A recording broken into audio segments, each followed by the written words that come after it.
Welcome to my YouTube channel. Kung bago ka lang sa channel na to at true-blooded Aldab Nation ka, tama po ang channel na pinuntahan mo. Kaya considering na po kitang bagong subscriber. At huwag mong kalimutan pindutin yung bell para lagi po kang updated sa bagong video na ilalabas ko. Salamat po sa iyong pag-click sa channel na to. Welcome back mga kaaldab. Ito na naman po ang inyong lingkod, si Mr. Destiny. At syempre dito po tayo ngayon sa mga kaganapan kila Maine Polkerson at Richard Polkerson. Ito po yung kumbaga mainit na nakaganapan nga po sa Eat Bulaga. At syempre sa rehearsal nga po ni Alden Richards. Pero hindi po yan ginamit ko lang po na itong video na to na para makita nyo kung gaano kahusay nga po sumayaw si Alden Richards. At ganun din naman po si Mrs. Polkerson.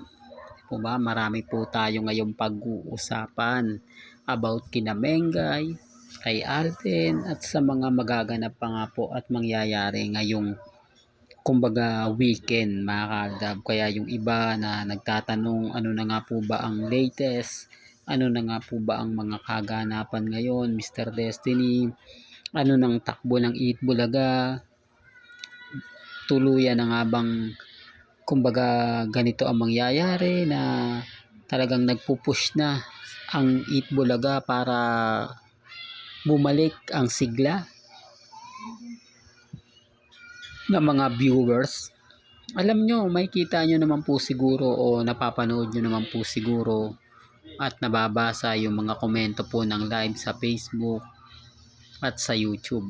Well, maganda nga po, recommendable ko nga po sa inyo manood ng live kung sakasakali man lang po na doon kasi yung mga komento open sa lahat. Kasi maalala nyo ng panahon po ng Aldab, hindi po ba nagla-live ang Eat Bulaga sa YouTube? Nakita nyo napakaraming nanonood, halos lahat po ng mga komento ron talagang pumapabor at talagang umaayon nga po ng mga panahong nakikita nila at napapanood. Sa ngayon kasi yung iba sinasabi kapag nag-react ka lang, kritiko ka nila. Sasabihin ako, huwag niyo pansinin yan, basher ng ano yan, basher lang yan, Aldab fans yan, di po ba? Pero yung sinasabi mo talaga naman pong totoo na hindi naman po lagi, syempre paminsan-minsan po talagang hindi maganda at hindi kaaya-aya ang segment ng Eat Bulaga. Hindi naman po lagi na pumapabor po sa inyo yung mga napapanood, umaayon sa inyo yung mga nakikita po ninyo.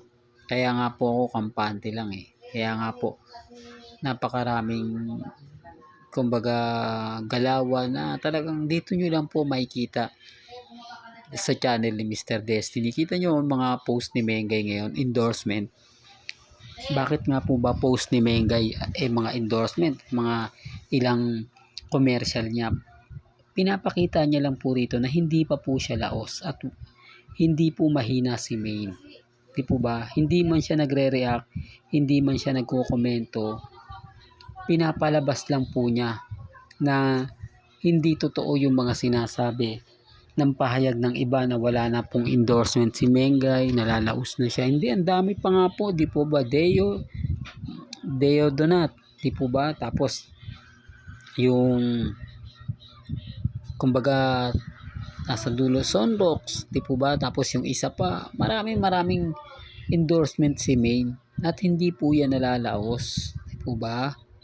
Talagang gusto lang po talaga ng iba na mawala po sa landas nila si Mengay. Yung mga cut din, mga armain po, wala na rin pong pakialam yan Kung makikita nyo po yung mga comment po, kumbaga hindi na rin po sila gaano nagre-react ngayon kasi nga po walang po si walang po si Maine pabor sa kanila. Parang tamad na tamad nga po raw si Mengay na mag-post ngayon. Hindi daw po katulad nung panahon na mga wala na, kasi sabi ko nga po sa inyo, ito yung time na nag-move on na si Maine para sa mga armain. Di po ba? Hinahayaan niya lang na kung ano yung sabihin nila, kung ano yung i-post nila, pero yung papabor sa ganito nagaganap kina Alden, kina Congressman Arjo at kay Mengay, wala po silang update. Di po ba? Sinasabi ko lang po yun para lang klaro. Pinapaliwanag ko lang po sa mga bitter po sa Aldab Nation, lalong-lalo na po yung mahilig gumawa ng issue. Di po ba? O ngayon si Alden Richards, malapit na. Di po ba? O mapapanood na po siya sa All Out Sunday. Siyempre mataas na naman po ratings niya. Aangat na naman po ang viewers. O yan naman po yung gusto ng GMA. Kaya nga po, bago sumampa si Alden sa All Out Sunday, promotion muna. Para yung iba tututok na. Di po ba? Yung iba may lakad, no, alis ka, hindi. Manonood muna ako ng All Out Sunday kasi nandun si Alden Richards. Yung tipong ganun, yung tipong kailangan mong ipakita, kailangan mong ipromote. Di po ba? Para lang malaman ng buong mundo na si Alden Richards nasa All Out Sunday. Oh. At ito po yung pinaka-latest na naman na sa bench ni Alden sa March. Di po ba? So ito naka-schedule na kailangan. Di po ba? Kailangan yung ticket nito meron ka na. Di po ba? Dahil may passion show nga po si Alden Richards.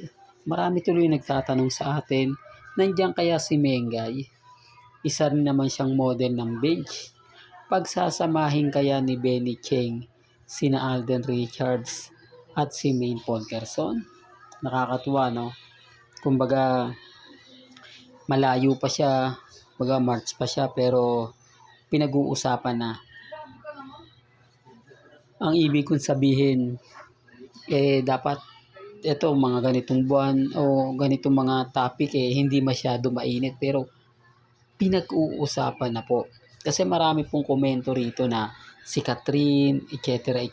Di po ba? Kaya nga sabi ko sa inyo, inuunahan ko na po sila bago po sila magpakalat ng mga fake news. Dito po muna. Di po ba? Unahan na natin sila na wala pa pong update. Hindi pa po inire-release ng iba kung sino nga po o kung sino-sino ang naandyan sa bench na yan. Kaya ako nga po inunahan sila dahil baka may lumabas na andito si ganito, andito si ganun, di po ba? At least, hindi sila gano'ng makakaporma. Hindi sila po pwedeng magsabi ng mga tao na hindi pa po nilalabas. Although sasabihin lang nila haka-haka na gaya po ng tanong kung naandyan nga po ba si Mengay, di po ba? Model din siya ng bench, kaya lang syempre alam nyo naman po ang GMA Network, di po ba? Alam nyo naman po na hindi talaga pwedeng pagsamahin si Alden at si Maine.